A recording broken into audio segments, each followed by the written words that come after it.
Bilang natuwa kayo sa pagkain ko nung balot nung nakaraan, maraming nag-request, subukan ko daw kumain ng sardinas. Dahil nga, hindi ko pa talaga to nasusubukan. So, Wow. maghahanda muna ako ng tissue kasi hindi ko alam kung anong mararamdaman ko pag kinain ko to. Baka katihin ako or alam mo yun, baka may allergy. So, paano ba to buksan? Daming kartehan ni Tito Mars, no? Kuwang-kuha niyo yung inis. Ayun na, bukas na siya. Hmm? Ayan.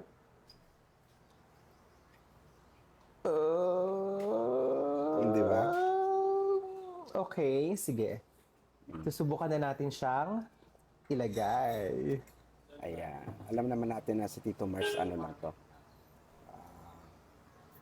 Anong tawag dito? Nag-iinarte lang talaga. Ayan. Kasi hindi naman Ito na ho siya. kapanipaniwala na si Tito Huwag niyo Mars. akong i-judge ha. Wag daw i-judge. Hindi naman kasi kapanipaniwala ni pagmumukha ni Tito Mars, hindi kumakain ng sardinas. Di ba? Okay, ito mo lang. Sardinas. Ah, Sardinas nakatinidor. ah, Ay, Diyos ko. yung kita mo. Ay, oh my God. Grabe. Susubukan ko. Uulitin natin. Huling-huli niya talaga yung inis ng mga netizens. No? Magaling na content creator to si Tito Mars. Magaling.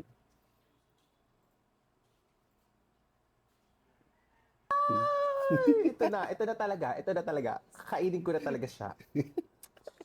Ate. Kainin mo na kasi.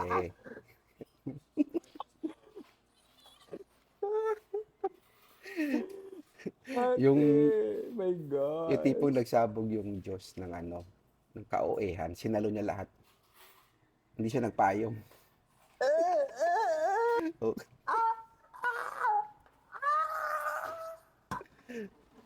Iba na lang i-challenge nyo sa akin. Wag na tong sardinas kasi hindi ko talaga kaya. Hindi ko kaya. Hindi ko kaya.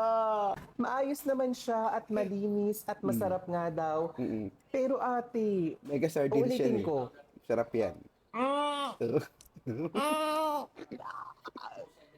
Oh, sige. Tatakpa ko ilok ko ha para hindi ko na maamoy. Tatakpan pa yung ilong. Lapag ko lang to. Visit talaga. 1, 2, 3, go. Ah! Oh, Isa pa.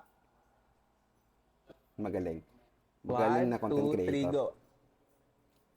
Kaso nga lang, syempre, yung way niya, no?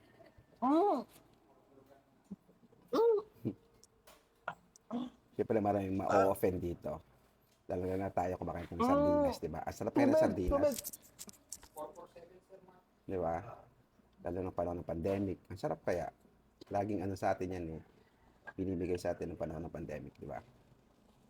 Hindi nawawala ang sardinas. Pero yun, for ano na talaga si Tito Mars, no? Attention lang, attention.